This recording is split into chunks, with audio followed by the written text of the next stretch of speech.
morning, viewers around the world. Good afternoon, good evening, wherever you are.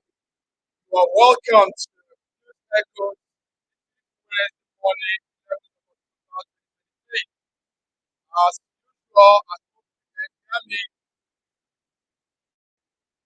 As usual, we are here to give you news updates as it affects Africans around the world.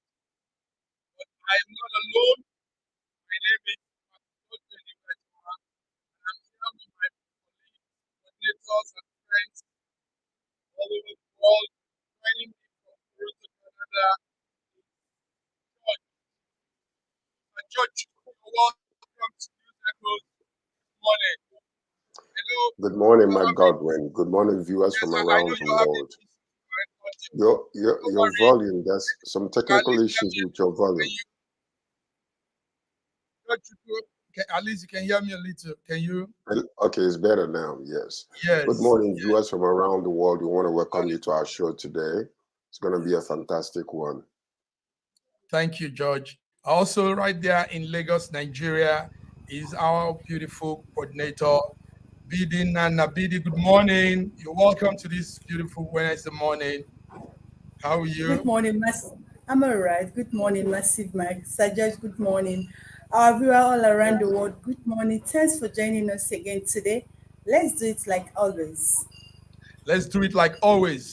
Gentlemen, ladies, let's go through some newspaper headline that is making the shots, and we're following up this morning. A lot of commotion around the world. This morning, United Nations has said that 260,000 people have been forced to flee their homes as a result of the situation in the Gaza Strip. Heavy bombing is going on now as we're talking. From the land, the sea, everywhere is on fire. Also, a serious one from a part of the world people rarely talk about. It used to be known as former bomber.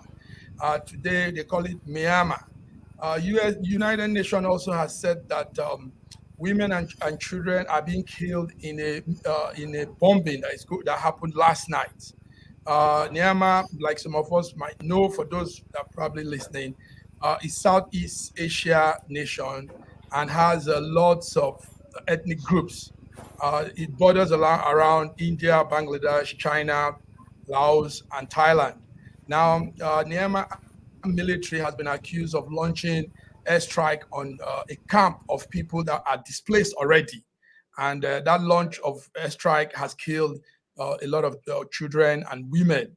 So Myanmar is on turmoil, and the United Nations is shouting this morning and calling that there's a stop to this atrocity. Now, what's happening is as a result of the takeover, the overthrow they did of the elected government of a lady called Aung San Suu Kyi back in February 2021. So Myanmar is in the news this morning in the headline. Also in the headline in faraway Nigeria is the story coming from the military camp. The military is ordering a man that was one time in charge of properties for the Nigerian army. And they said he has been accused, he has been found of corruption and sentenced him to 7 years imprisonment. And that's a Major General. Major General Umar Mohammed has been sentenced to 7 years in prison for stealing government money, military money. Also, there in Nigeria, we heard this morning that the secondary school certificate examination has come out to say that some schools have been blacklisted for being involved in widespread cheating while conducting the exam, the NACO exam. And also 52 supervisors have been blacklisted. And this is being made by the registrar and the chief executive of the NACO, one Professor Dantani. He disclosed this morning as a result of what an ongoing research they are doing in NACO. Finally, there is a story we just got this morning also coming from Russia that the wife of Zelensky, we all know who Zelensky is, the president of the prime minister of Ukraine. Now, the Russians are saying the wife is having a Russian passport. is hidden anyway. It's something they just brought to light this morning. So these are some of the headlines, major headlines we are following. There are lots of news going on, but we give you update as we take it on. Gentlemen, Sir George, what do you say about the headlines? Some of those things that have been. Well, it's the sign of the times. Mm-hmm. And that's what you're seeing around the world. Chaos, chaos, chaos. Wars and rumors of wars, telling us the end is just at our door. Look up, check up, because your redemption is drawing near. That's what we're seeing now, my brother. So, but anyway, in the case of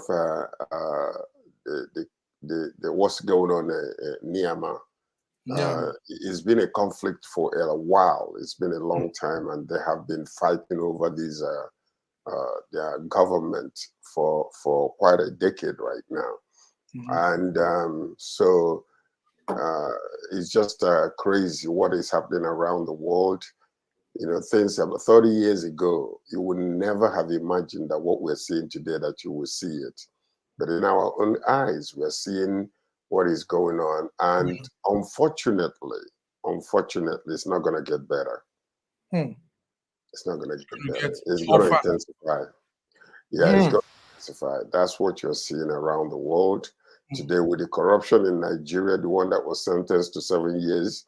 Oh, there are so many of them, you know, because this is just one that you have just found. All across from top to bottom, there is corruption all over. It's only when one scapegoat is picked up, and then all of a sudden, everybody else, you know, calms down. But the corruption is all over. The corruption is all over. Thank you very much, George. I think we have slight issue with our coordinator in Lagos, but we'll go ahead with the major discussions, George. I know you're following up. The occurrences are strong. A lot of things are happening. But before we continue, George, we have a viewer, Yetunde Marima Johnson. She's saying, good morning to you all. I appreciate your consistency in analyzing the news all around the world. New harrowing news in Israel. Yes, Ukraine is still going on. May God give us peace. Wonderful. Thank you, Madam Yetunde. Thank you for this beautiful message you sent in. We appreciate taking your time to listen to us, following us, and we also appreciate your support and the things you say. Exactly, Madam Yetunde. The problem in the world is harrowing. We wake up every day, like George said. The times are really their times we're in, very dangerous times. Italians will say periculous times. And sadly, like George said, it probably might be getting more tougher and tougher as we go by. But God keeps us. May God grant us peace, Madam Yetunde. Thank you very much for that beautiful comment. BD, it's good to have you back. Yeah. Thank you. Yes, we are happy to see you get back on frame. So, George and BD, let's go into the discussion. The major discussion for today, like you all know, it's really blazing hot in Israel, and we can't have this event today without talking about it.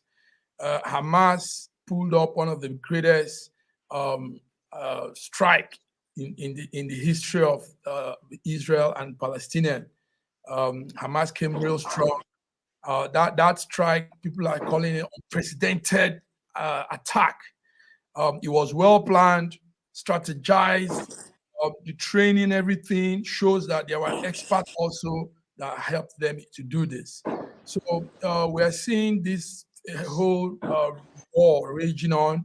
Israel, on its part, has said it's full-blown war. They are going all out to do what they will do to safeguard the lives of their people. George, let me start with you. What do you see in this? Who is to be blamed? How do we begin to assess it? We know it's not a new thing.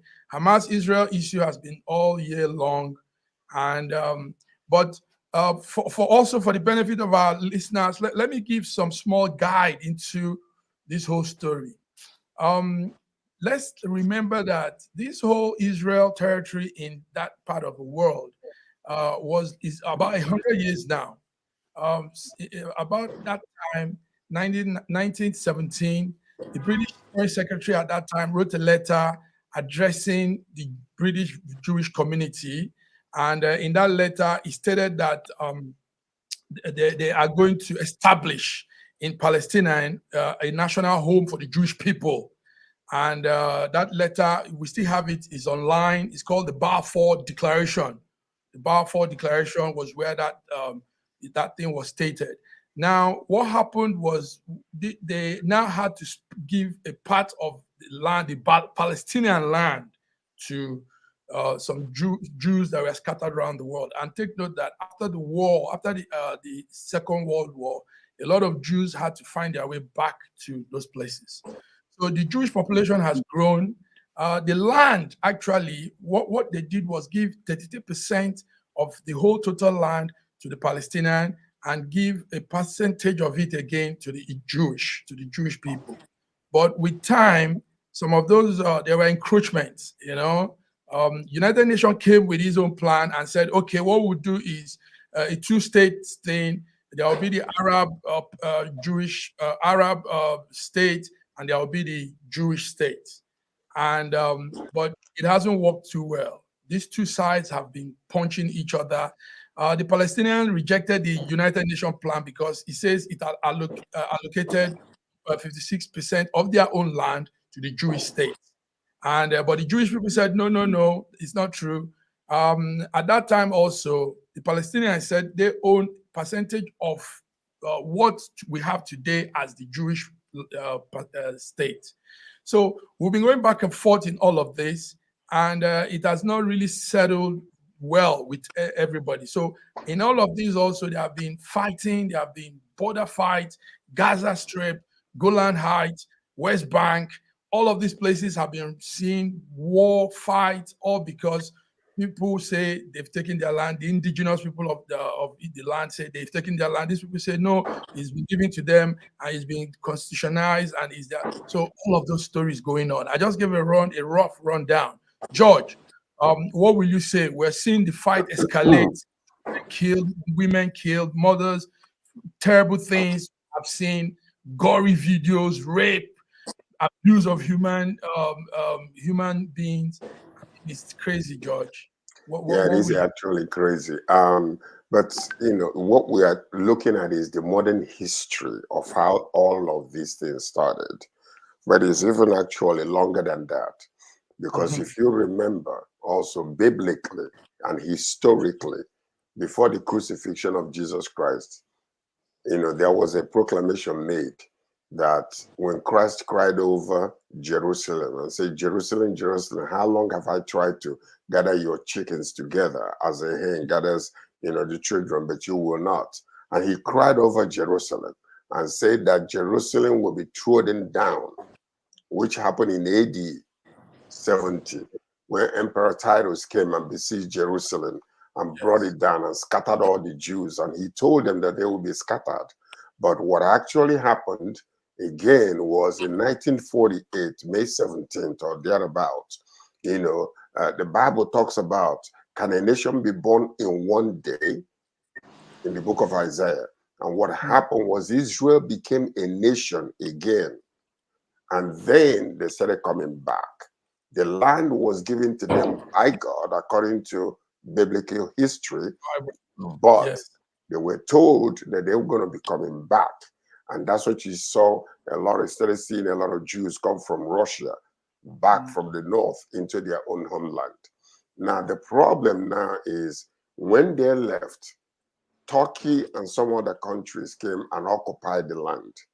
So now when Israel was given back, mandated back a portion of that land, there has been a lot of struggle between the people that occupied it when they were in exile and the Gaza, which is the Gaza Strip, the Palestinian that were there. So that's the reason why you see the Dome of the Rocks in Jerusalem, which is where the new temple was supposed to be born. So all these conflicts that you are seeing is all accurate historical facts.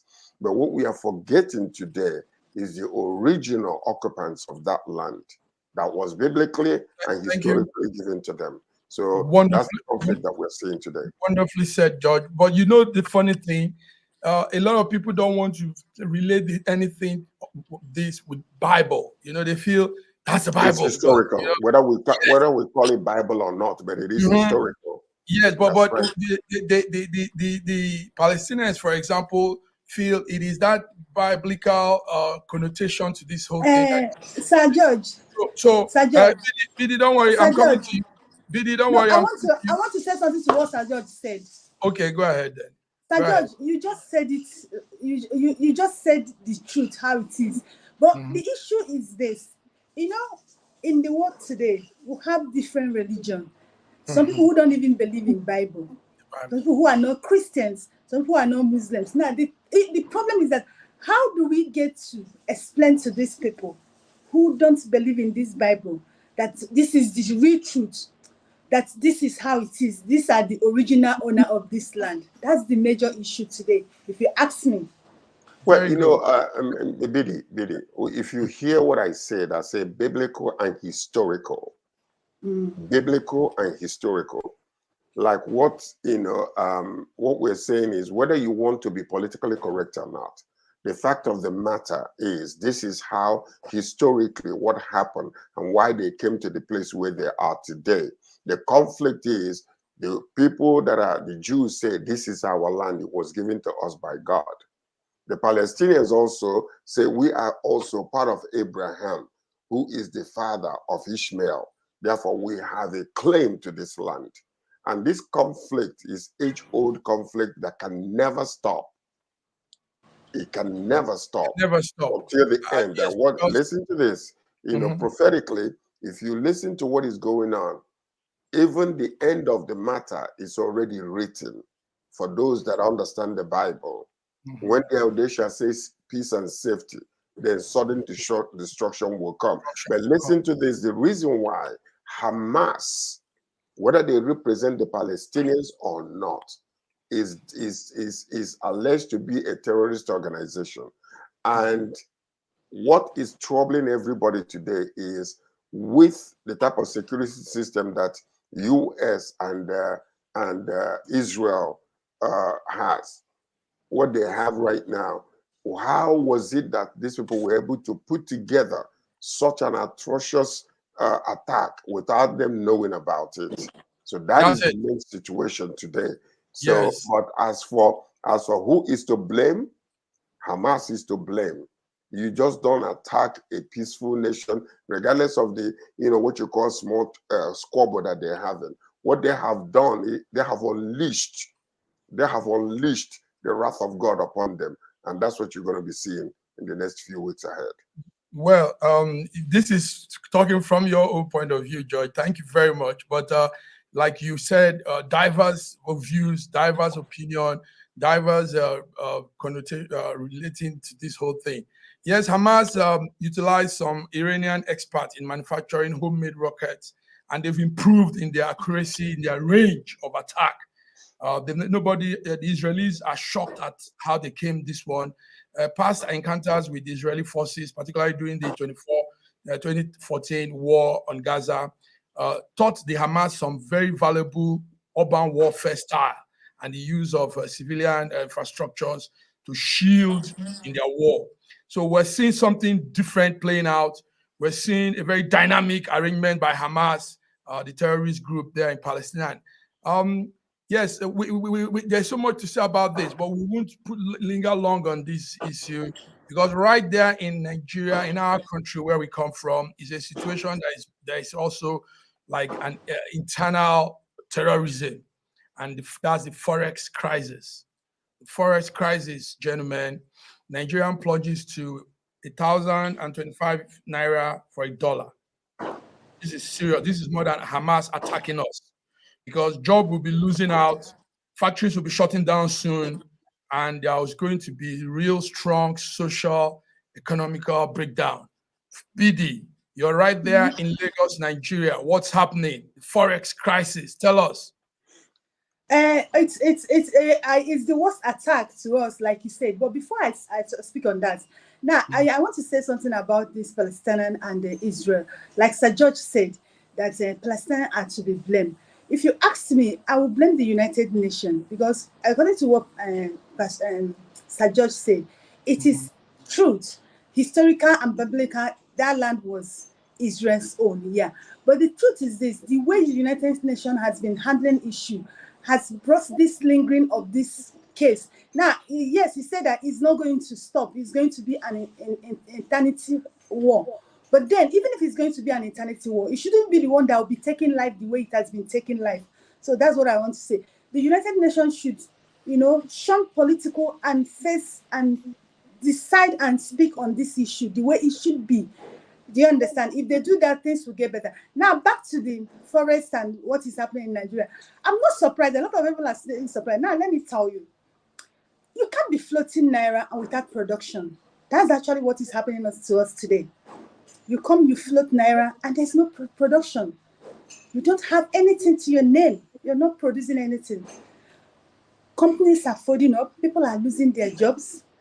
You know how many Nigerians that are out of job? It's going to get worse. So that's just, I'm not surprised. People say they are surprised. What do I want to say? We went floating our Naira when we don't have productions. So that's the outcome.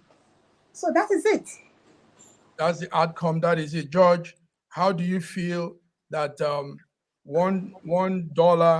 is now this amount? Well, it's an advantage for Nigerians in diaspora. I mean, now you can send in chunk of cash and do a lot of things inside Nigeria. But economically, it doesn't make any sense whatsoever, because if you are sending money to Nigeria and the value of Naira was still the same prior to you sending that money, it's okay. But if I'm sending $100 and then in Nigeria things have fallen apart so badly that then what that $100 cannot give the equivalence of what 100 used to give, like maybe let's say 6 months ago or a year ago. It doesn't make any sense. This thing, and one of the worst part of it is that those that have savings in Nigeria, where they could have been able to purchase a lot of things with those savings, now the value of that money has fallen so badly that it's really so deplorable in the sight of people. So, I mean, what you're seeing today is a serious famine in Nigeria, food famine, intelligence, everything. So, and what Biddy is saying is quite correct. You are asking, people are trying to give you answers when they don't even know what the questions are. For the first time in history of Nigeria, we were given the opportunity to choose between Jesus and Barabbas. But the nation said, no, we want Barabbas. We want Barabbas. We want Barabbas. We don't want Jesus. So today, this is what the nation is suffering. Whether it was mandated over them, whether it was forced onto them, or whether it was the corrupt system that brought it about. This is the state of affairs in our own country. And it is so sad that people are dying daily and nobody's reporting it. That's what you're seeing in that country today. It's so sad. People are dying daily. Nobody's reporting it. Owners of small-scale industry companies, enterprises are shutting down, like BD told us. Thank God for BD and the business summit she had last time that opened up a lot of things to our viewers. BD, how do you feel when you see small-scale businesses that you are encouraging to start up, to people to get into doing something, and now they can't because of the economy, because the Forex is in crisis? It's going to hinder raw materials from getting to people. It's going to hinder a lot of things from reaching these small-scale industries, and it's going to cause financial breakdown. How do you see this, BD? Massive Mike, it hurts me a lot. I'm telling you, it hurts me a lot. And you know why I am doing this thing? Like, people feel like, oh, why are you taking this stress? Why are you taking this burden on yourself? You have people around you who call you on a daily basis. telling you, they are not calling you to ask you for money to feed. And it's not as if I'm a rich woman. I'm just managing on my own. Do you understand? You see a man with family, with 3 kids, calling you to ask you for 5,000 naira when you know that 5,000 naira cannot afford him anything or for his family. But he's telling you that my life depends on that family, 5,000, and BD just give it to me. Do you understand? Now, even if I don't have, I can borrow to send to that person because I know what the person is going through. That's the situation of a lot of people in Nigeria today. Their business has folded up. They cannot even earn anything. And they have a family to feed. Do you understand? That's the situation we are in Nigeria today. And because Sir John once said it in this show that we are a nation of smiling and crying, I mean, suffering and smiling. That's exactly, a lot of people are suffering. I don't know what is wrong with us. And they can't even speak up. They can't even speak up. They can't even speak for their freedom because they are afraid of dying. And I ask them every time, every day, what you're living, is it a life? Do you understand? The thing is that every individual is going to die in this life. Now, if you don't speak, you die. If you speak, you die. Why don't you speak and die? Do you understand? A lot of people are suffering. Now you see somebody who is hustling, trying to earn a living, and the person cannot earn a living because of this Forex, this floating thing that they brought upon us. You know, the thing is that most time when I look at our leaders, I say, these people, do they have brain? And the problem is this, that the people who have the brain will suggest for them, but they will not listen to them.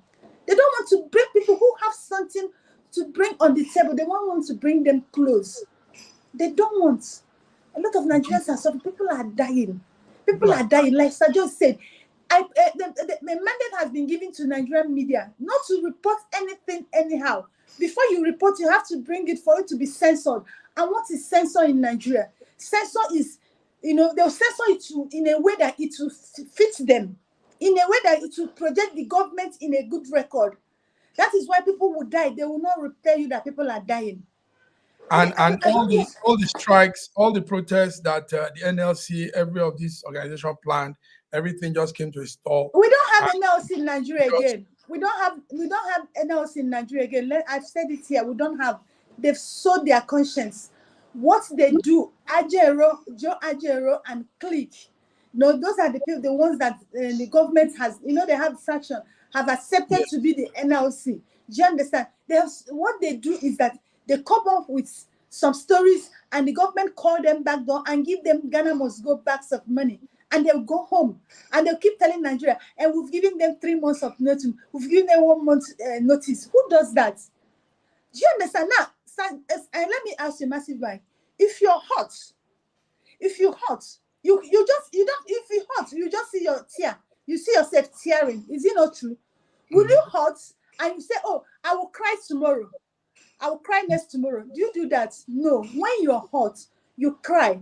And when people are not happy, what NLC is supposed to do is to march to the streets. And protesting is not war. It's a way of, registering our displeasure, registering our dislike. But what NLC do is that when they hurt them, they now say, I will cry tomorrow. You will never cry again. Because the government will call them on a round table and give them bags of Ghana must go, and they will go home, and them and their family will be living good, and ordinary Nigerian will be suffering. So the truth is this: Nigerians don't have any group that speak for them, and that is why I'm calling on Nigeria every day, every time. Stand up and speak for yourselves, because nobody is going to speak for you, more especially Nigerian youth. More especially in Nigeria. Thank you. You were loud. You were very, very vocal, and want to thank you for bringing those insights into this discussion. So that is it, viewers listening, watching. The crisis is serious. Nigeria, Naira has plunged. This will affect a lot of things. Businesses will be shutting down, obviously, unless something is done. Rescue. George, what do you want to say before we go on a short break? Do you have any addition to this? Well, I think that Biddy have, she's hit the nail on the head. And frankly speaking, the despondency of our country is very troubling. We have come to that point where, we're so despondent that the suffering has entered our veins and is flowing in our blood, that I don't think that people are really thinking that there's any more hope. So that's what it is. Look at Tinubu just hired quite a few number of 5 different, what do you call them again? Some are political assistants or whatever the case might be. Yes. And it's all... We'll come to this when we come back in the break, George. George, thank you very much. That sounds good. So let's go on a small break. And viewers, thank you for joining. This is News Echo this beautiful Wednesday morning here in Milan, Italy. And George is there in Toronto, Canada. BD is there in Lagos. And we are giving you updates as it affects global Africa. So join us as we come back again. Thank you.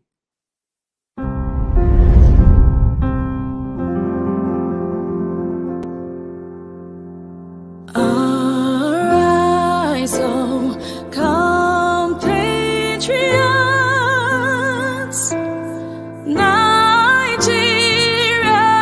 call, obey to serve our fatherland with love and strength and faith.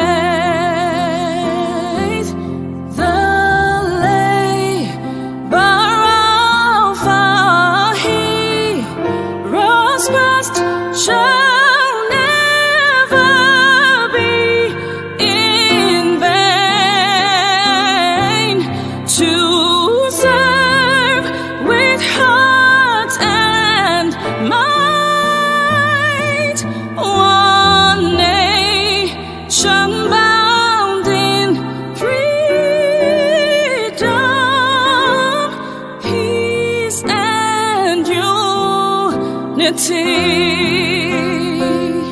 This country has some of the most extraordinary culinary diversity in the world. I'm talking about Nigeria. This first dish is amala abula, made popular by the Yoruba people in southwest Nigeria. It starts with amala made from dried yam and then is covered in a variety of soups. Next we have ofe nsala, a white soup that is synonymous with the Igbo people of southeastern Nigeria. It goes best with fufu, or akbo as the Igbos call it. Next we have suya, the most well-known food of the Hausa and Fulani people of northern Nigeria. Meat is covered in a peanut-based powder called yaji and cooked over an open fire. This is banga and starch, a classic of the Yoruba people of Delta State. Lastly, we have onunu, a plantain-based swallow of the Izon people in south-south Nigeria.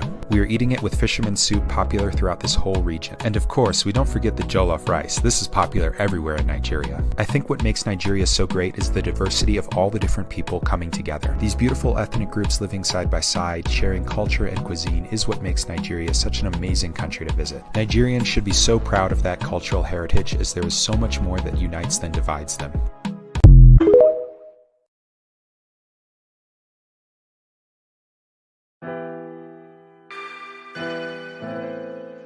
Schengen Story magazine is an African international bi-monthly magazine based in Milan, Italy, and founded in 2016. The publication focuses on personalities, fashion, style, entrepreneurship, and culture for Africans.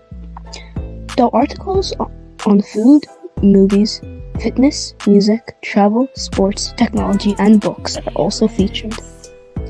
Our lives full of best stories. A lot can happen in a month. Expand your mind, change your world.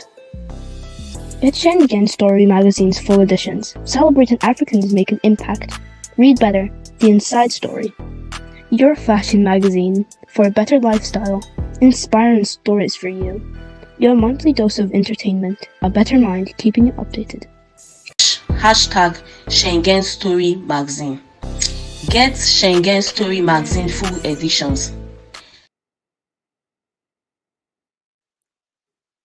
Welcome back, viewers. You are welcome to this Wednesday, 11th of October, 2023. And this is the Schengen Story Media News Echo Global Africa. George, you're still there. Are you there? I hope you can hear me. Here. Yes. Good. George, a lot of things are still going on, and we have to bring them to light. Our viewers are eager to know situations of things. Now, right there in Nigeria is a group called the Yoruba Nation. And there's a man that leads that group. He's an activist. He's called Sunday Igboho. Sunday Igboho went to, he was to travel. He was to come to Europe 2 years ago, I think. And right there in the Benin Republic, where he wanted to board his flight, he was flagged down. He was detained and arrested. And that brought a lot of commotion for that organization called the Yoruba Nation. Now, on Sunday, last Sunday, Sunday Igboho, the Yoruba Nation activist, was released from his detention, and he's now presently. In fact, I have a video of him. He's presently in Germany. Now, the discussion here is, first of all, gentlemen, why do we witch hunt activists? Why do we take them down, want to kill them and all this? I mean, in every society, in every given society, a group of people will actually speak. This is even what helps democracy. That some people are checking the government, some people are, and as long as they don't go past their borderline, past the what they should do.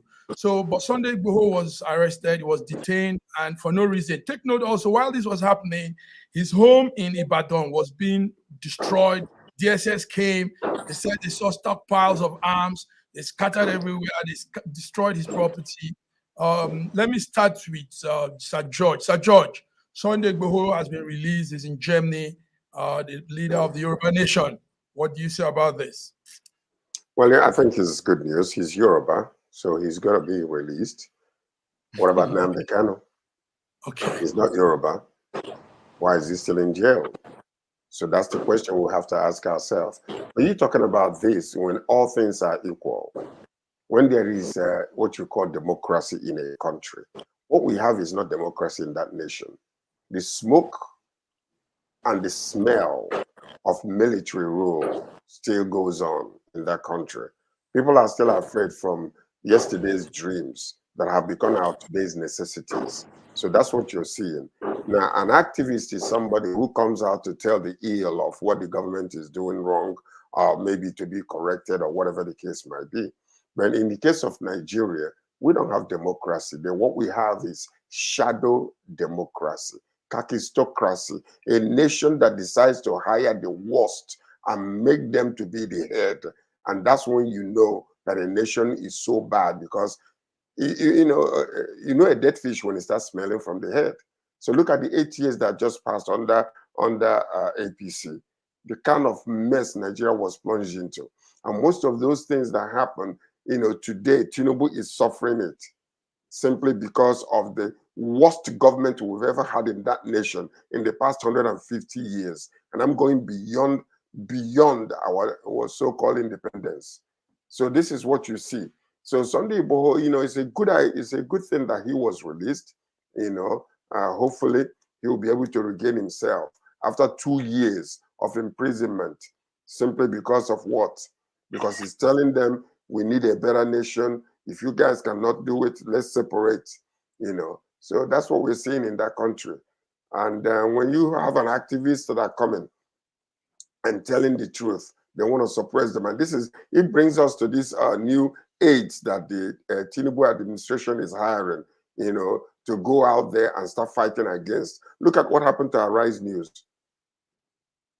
Look at what happened to them recently. They will just receive their letter, final warning. Why? Because they're telling the truth. What a nation we are in. Thank God. I thank God for Schengen News Media, because we're not in Nigeria. Our headquarters is not in Nigeria. Therefore, it doesn't matter what they say. We will speak the truth and we'll bring out the truth as it's supposed to be. That's what it is. That's a good one, George. Thank you very much. Yes, BD, Sunday Igboho is out, but Nnamdi Kanu is still in. And these are activists, these are freedom fighters, like they call them. But are they exaggerating what they should be fighting for?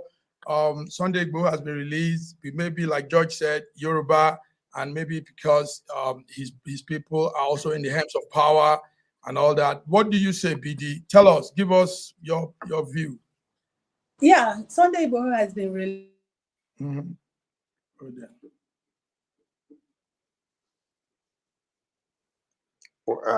She's muted. She's muted. Yes. Go ahead, BD. Go ahead. She's still muted. Okay. It's okay. Yeah, it's okay. Now, It's okay. Sunday Igboho has been released. I'm happy for him. He's presently in Germany.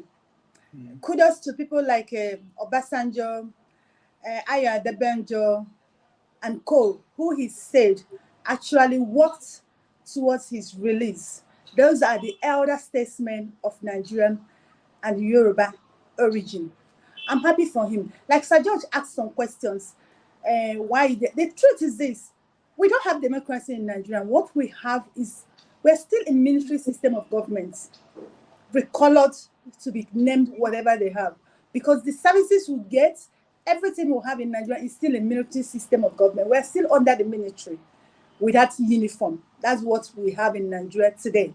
Do you understand? Now, the truth is this: Nigerian government has been anti-freedom fighters, activists, and any group or media houses speaking the truth. They've been, and it's been like that in Nigeria. But I think it got worse under APC governments. It got worse under APC governments. Nigeria now and the kind of fighters, all the freedom fighters, all the activists, and put them under payments. You know what that means? You don't speak. Then somebody should come and challenge me. I'm a Nigerian, I'm saying this. All the freedom fighters in Nigeria, all the activists in Nigeria are under payroll under Nigeria. That is why Wole Soyinka is misbehaving the way he's misbehaving. Because of what? The government of Nigeria pays him. They pay for they bought him a house. I know what that means. When they give you food, when they pay for your services or existence, they have silenced you. They have rubbished your conscience. That is what is happening in Nigeria with activists and freedom fighters. Nigerians don't have activists and freedom fighters. You dare not, somebody will challenge you. Even your own family will come after you because they know the danger it poses for your life and for your health. Now, coming to the side of Nnamdi Kanu, from what we have seen now, it's obvious that before Nnamdi Kanu will be released in prison, it might be in 2031. That is when, yes, they don't laugh, but it's true. That is when APC might go out of power after they have spent 8 years, if they will allow election to hold or election to speak. That would be in 2031. That's when Nnamdi Kanu, maybe if somebody who is not Yoruba, or maybe somebody who is not Hausa, or maybe Yoruba who has a good heart, or who believe in rule of law, will now release Nnamdi Kanu. Secondly, I'm not speaking to Igbo leaders, Igbo governors, and Igbo technocrats or businessmen. Do you understand? Who keep living in denial. The truth is this: Nigeria claims to be a one-country nation, but they are not. Nigeria is the kind of country that you speak for your region, you speak for your group, you speak for your people. And the truth is, the bitter side of it is that Igbos are not speaking for themselves. I'm telling you, the group parts of people who are fighting for Nnamdi Kanu release, they don't have the power. They are not where they're supposed to be. Look at Sunday Igboho said it, that people who facilitated his release or his freedom are people like Obasanjo. You know the position of Obasanjo in Nigeria. But the Igbos cannot stand up for their own people. They cannot stand up for their own son. What they do is they keep fighting for Simon Ekpo. Do you understand? They keep fighting for Simon Ekpo, whereas they are part of why Nnamdi Kanu is suffering.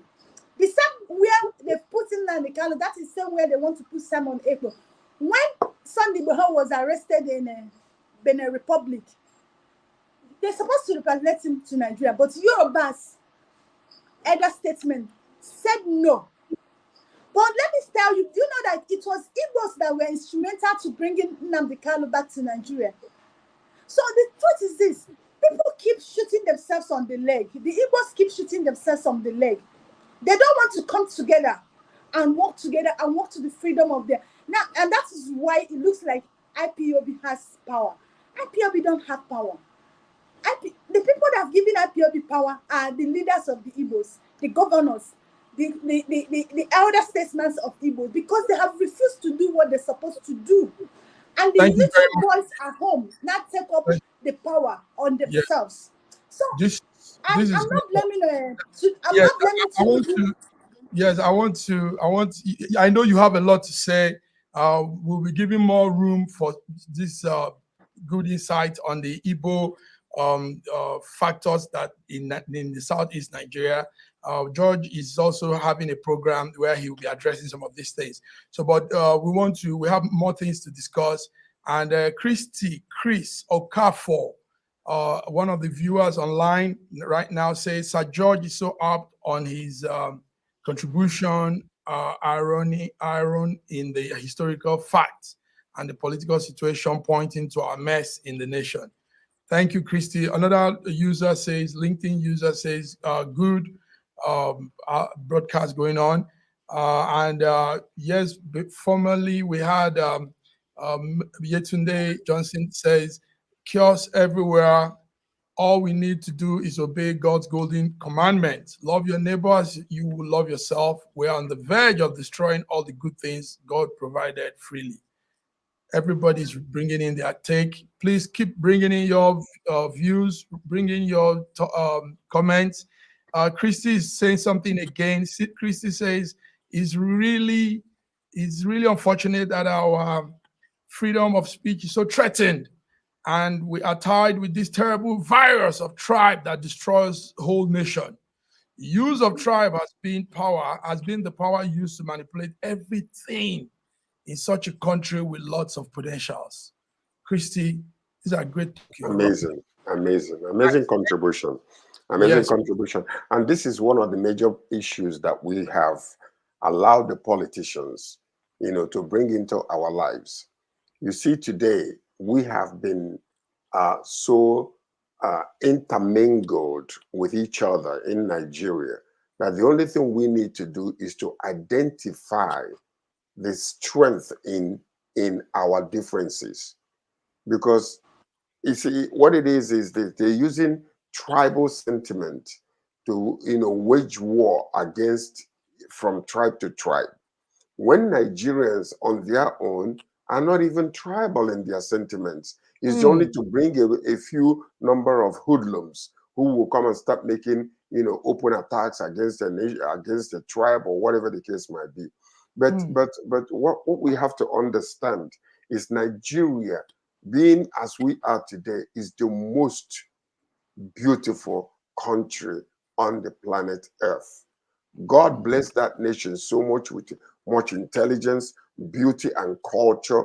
So diversity ought to be our strength, that everybody will want to come. Nigeria ought to be the Dubai of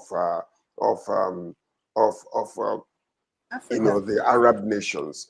That's what Nigeria is positioned to be, but it's only a handful of people, corrupt leaders. That's what we call them, corrupt leaders, inept, unable to think, because most of them, what they concentrate on is how to manipulate and how to take money away from the country. Look at where we are today. How many days since Tinubu's administration?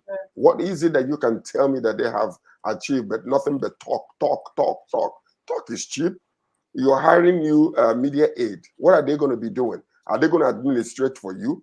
Are they going to change around and bring companies to begin to manufacture so we can export goods from our country so that our forex money exchange rate will come down? Is that what we're going to be doing?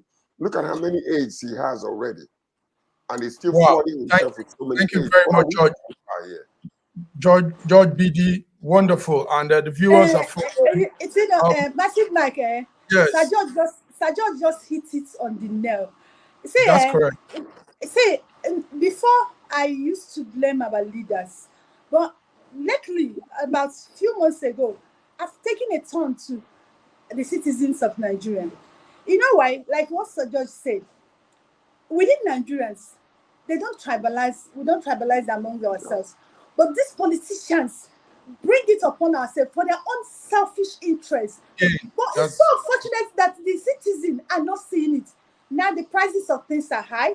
You can't even afford the fuel. Let me tell you, for the first time in my life, I can drive from mainland to island within 5 minutes. That has never done for over 10 years I've been living in Lagos.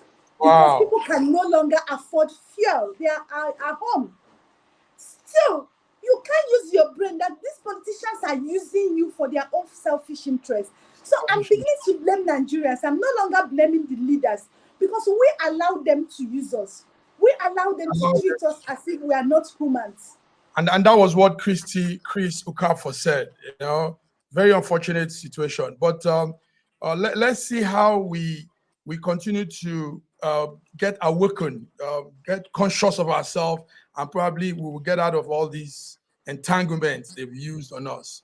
Thank you, gentlemen. Thank you for bringing that out. So Sunday Igboho, Yoruba Nation activist Sunday Igboho is out. He's right now enjoying cooling off somewhere in Germany. I think he needs to get himself together.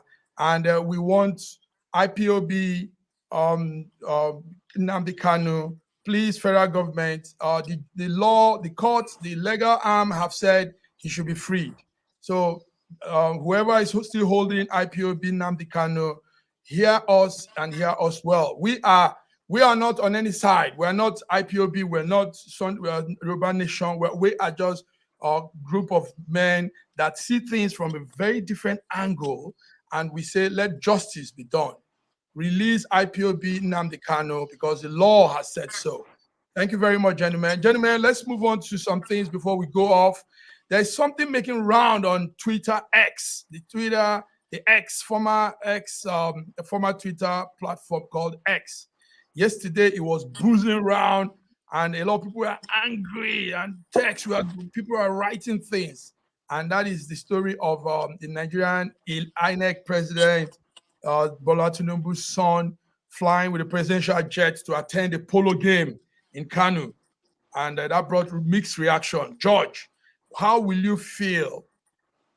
You are the president, and your son, your daughter uses an official car, official jet to go to a game. It's a game, not anything spectacular. No. Be truthful, George. No, the truth You are the man, and your son. Go ahead. The truth of the matter is this. Listen to this. This is just a clear evidence of lack of home training. And George, I'm serious, because any well-groomed young man will not even attempt. Your father has a private jet. You will not use your father's private jet or ask him if you can use that, because he is using the national aircraft right now. Don't forget that these things are well equipped with all kinds of protection and everything, and that's what you're going to be using. While people are dying on the streets of hunger, you're using the national aircraft to transport yourself because you want to go and see polo game. How deplorable. I mean, how can we be, it doesn't make any sense to me, because, there are words that I would like to use on this particular thing that just happened, but I'm not going to use it publicly. Is he an official of the government? Is he being received with a royal treatment in that place? And who authorized him to use that aircraft? So, because these are the things that we need to hammer on the head and make sure that this man is sane when he's thinking, and his children ought to be tamed. They need to be tamed. Not just come out any kind of way and start doing things and abusing. I'm still on you. George, I'm still on you. Listen to this. When the discussion came out, the boys' camp, Sheyi Tinubu's people, and some of his supporters on X said this is nothing, that Buhari's daughter started that. Hannah something, whatever her name was. Hannah started that. She traveled to Bauchi with the presidential jet, and even some of the Buhari's in-laws were using the private jet. Because Buhari is a good example that we ought to be using in Nigeria. Yeah, so that's what they were Buhari saying. A good example. Does two wrongs make it right? No. Is that what we're saying? Because a depleted man who could not even sit in Aso Rock for 100 days, but always in London for medical treatment, we don't even know what is happening with him today. Is that the person we're going to be using as an example in what he did? A former military leader, an inept leader that couldn't even decide his left from his right? Is that who Tinubu is following right now? To allow his children to abuse the national assets that has been provided for the executive president. Your son is using it to go to a polo game, and we're going to give that excuse. Is that what we're doing right now? Sheyi used our private jet, our presidential jet, to watch a polo game in Kano. BD, how do you see this? Is this not an offense? Is it not breaking down moral code of leadership? Is this not making also the poor? And we're talking of the Naira that has fallen now, and people are suffering. And now this man is taking the gasoline, the fuel for petrol for aircraft is far more expensive than the one for motor car. Now this man has taken our presidential jet to watch a polo game. BD, how do you feel? First, Sir George, Buhari is a model to Tinubu. It might be any other thing to you. That's one thing. Secondly, this is what I call abuse of power. In 2015, Nigerians said they wanted a change due to media propaganda that was sold to us. Because I call it media propaganda because I knew everything that happened. That was the area 2014, 2015. That was when I just started my media work. They said they wanted a change. And they said Nigerian voted for APC. Now, when Nigeria wanted a change, what they wanted was to do things differently from the normal way that's not right that it's been doing. But what has APC brought out to Nigeria? It's repetition of the evil thing that has been done in the past and keep justifying their actions with, oh, this person did it, this person did it. Now, Tinubu's son flew presidential jet to Kano to watch polo. And when confronted, like I said earlier, that I'm no longer blaming our leaders, I blame the Nigerians. He has people supporting him. And their point is this, that Buhari's daughter flew the presidential jet. And listen now, Buhari's daughter flew presidential jet to Bauchi for photo shoots. Photo. It's not that there was a war in Bauchi or there was a flood in Bauchi. Oh, and she said, oh, I need to rush to Bauchi to see the people of Bauchi and commiserate with them, and I have something I want to give to them. No, she went for photo shoots, and Sheyi went to Kano for polo watch. Game. And that's where we have gotten. You know why? Because we no longer have a rule of law. Nobody obeys rule of law. That's where we have gotten, gentlemen. I'm sorry. We keep abusing the law. Time is always against us. George, I'm sorry. I know we have so much to say. Friday, we're coming back, viewers. We have quite some good viewers online with us, 2,000 and thereabouts viewers. Friday, we'll be back. Things are happening. Events are unfolding around the world. BD from Lagos, Nigeria, thank you very much for coming to News Echo Global Africa this Wednesday morning. George from Toronto, Canada, I want to thank you. See you guys Friday. I want to thank viewers from watching us today, and stay up. Keep your heads up. Keep your heads up. It will get better. It will get better. Thank you, George. That's a good one to end with. It will get better. Viewers, God bless you. Till we come again. Bye-bye.